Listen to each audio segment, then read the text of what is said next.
दोस्तों, आज की इस वीडियो का टॉपिक है कि हम अपने घर के लिए या कहीं के लिए भी अगर हमें इन्वर्टर ख़रीदना है और बैटरी ख़रीदनी है, दोनों मिल कर के ही तो हमारा इन्वर्टर चलेगा।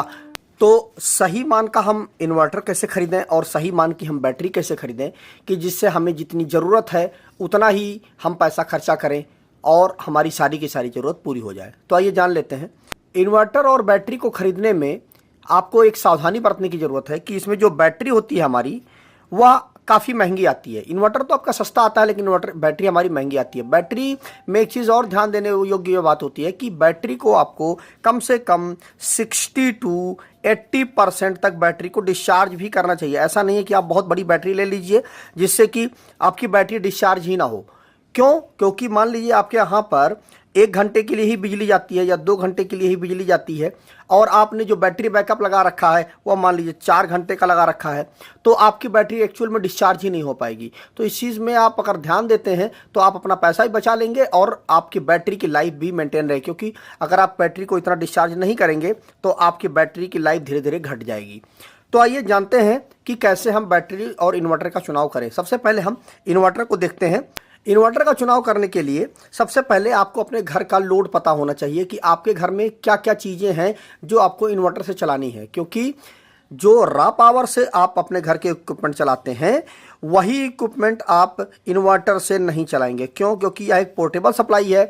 बस जो आवश्यक उपकरण होते हैं उन्हीं को आप चलाएंगे। तो आवश्यक उपकरण में क्या क्या चीज़ें आती हैं, जैसे आप इस तरह से एक चार्ट बना लें जिससे आपको यह कैलकुलेशन करने में आसानी रहेगी। जैसे कि आपके घर में फ़ैन होगा तो फ़ैन तो आप चलाएंगे। मान लीजिए कि जो आपके फ़ैन है वो 3 फ़ैन है, तो एक फ़ैन जो आपका है वह मान के चलिए 70 वाट का है, उसकी नेम प्लेट पे लिखा होगा, आप उसको भी पढ़ सकते हैं। तो 70 वाट का है तो 3 फ़ैन हमारे यहाँ पे लगे हुए हैं, तो 7 के 21 210 वाट के हमारे फ़ैन हो जाएंगे। दूसरी चीज़, यह एक नंबर हो गया। दूसरे नंबर पे हमारा आएगा एलईडी बल्ब आएगा। ठीक है, एलईडी बल्ब जो कि बहुत ही ज़रूरी है। या मान के चलते हैं हम कि 2 एलईडी बल्ब लगे हुए हैं, तो 2 एलईडी बल्ब, एक एलईडी बल्ब मान लीजिए 9 वाट का है तो 2 लगेंगे, तो 9 दूनी 18 वाट का हमारा एलईडी बल्ब हो जाएगा। नंबर 3 पे हम टीवी तो कम से कम चलाएंगे ही चलाएंगे। तो टीवी एक है, तो एक टीवी, देखिए 2 प्रकार की टीवियाँ होती थी पहले। जो एक सीआरटी मॉनिटर में आती थी, एक पीछे कूबर टाइप में निकला हुआ होता था, अब लगभग वो टीवियाँ बंद हो गई हैं। नॉर्मली इस समय एलईडी टीवी चल रही है जो कि औसतन 100 वाट की टीवी होती है हमारी। तो एक टीवी है तो हमारा 100 वाट का हमारा हो गया। तो अगर हम तीनों सब को जोड़ लेंगे तो हमारा जो वाटेज आ जाएगा वह आ जाएगा 328 वाट हमारे घर का लोड आ जाएगा। लेकिन ऐसा नहीं है कि यह 328 वाट ही आपके लिए पर्याप्त है।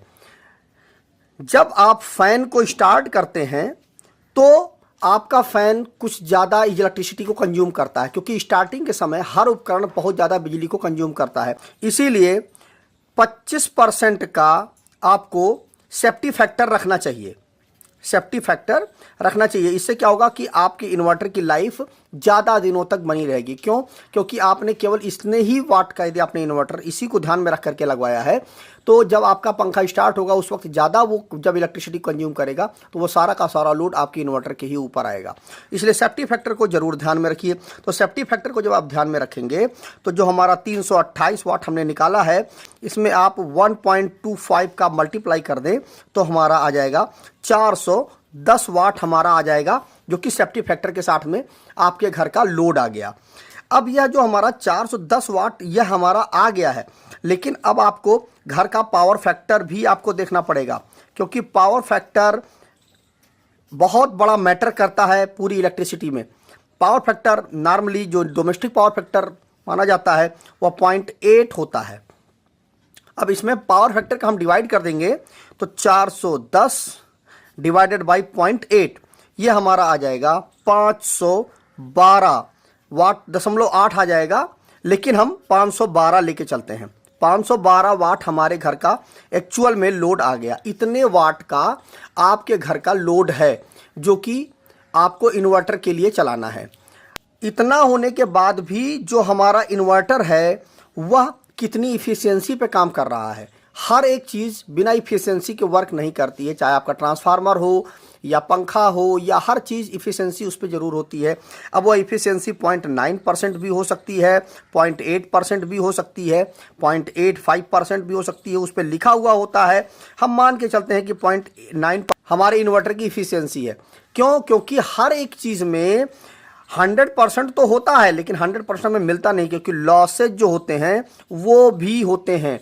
बिना लॉसेज की कोई भी चीज़ हमें नहीं मिल सकती है। इसीलिए जो हमारा ट्रांसफार्मर होता है उसकी 97% उसकी दक्षता होती है, उसमें भी 3% का हमारा लॉसेज होता है। तो हमें मान के चलते हैं कि 0.9% हमारी जो इफिशियंसी है हमारे इन्वर्टर की। इन्वर्टर की साइज हमें निकालने के लिए क्या करना पड़ेगा? जो हमारा वाट हमने निकाला है अपने घर का, कितना निकाला था? 512 वाट लगभग, बटे इफिशियंसी को हम 0.9 का हम डिवाइड कर देंगे, तो 512 वाट हमारा निकला था, डिवाइडेड बाई 0.9, तो हमारा जो एक्चुअल में आ जाएगा 568.88 VA आ जाएगा हमारा। 568 VA का हमें इन्वर्टर लगाना पड़ेगा। अब एक्चुअल में 568 VA का आपको तो इन्वर्टर मिलेगा नहीं, ये हो सकता है 600 VA का मिले, या आपको 575 या 70 VA का इन्वर्टर आपको मिले, तो उसी साइज का आपको इन्वर्टर खरीद लेना चाहिए, जो कि आपके घर के लिए सफिशिएंट होगा। अब आपको इन्वर्टर की साइज तो मिल गई कि आपको इतने साइज का, इसी के आसपास जो भी आपको मार्केट में इन्वर्टर मिल जाए वही आप खरीद लीजिए। अब बात आती है कि बैटरी की बात आती है कि बैटरी को हम कैसे सेलेक्ट करें। तो देखिए, बैटरी को निकालने के लिए एक फॉर्मूला है हमारा। लोड जो है आपके घर का, जो कि वाट में होगा, ठीक है, और उसमें हम बैकअप, जो हमारा बैकअप टाइम कितना हमें चाहिए, वो कि हमारा आवर में होगा, कितने देर के लिए आपको, जैसे आपके घर में कितनी देर के लिए बिजली जाती है, ठीक है, तो उस चीज़ को आपको देखना पड़ेगा कि कितने देर के लिए आपकी बिजली जाती है। पता चला आपके यहाँ पर 1 घंटे के लिए बिजली जाती है, आप 4 घंटे का बैकअप वाला इन्वर्टर लगवा लिया, ऐसा मत करिएगा, क्योंकि इससे आपका नुकसान ही होना है, बैटरी का भी नुकसान होगा, पैसे का भी नुकसान होगा। इसलिए आपके घर में यदि 1 घंटे के लिए बिजली जा रही है तो आप मैक्सिमम 2 घंटे तक का आप बैटरी बैकअप ले लें। अब यहाँ पर जो है, इसमें हम डिवाइड कर देंगे जो हमारी बैटरी वोल्टेज है, ठीक है।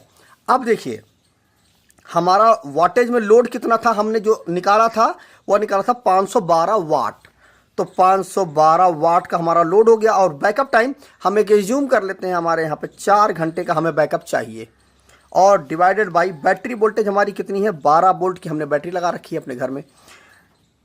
अब देखिए, क्योंकि नॉर्मली हमारे यहाँ पर मार्केट में 12 वोल्ट की ही बैटरी हमें मिलती है, और यह जो हमारा आएगा, जो बैटरी आएगी हमारी, वह AH में आएगी, ठीक है।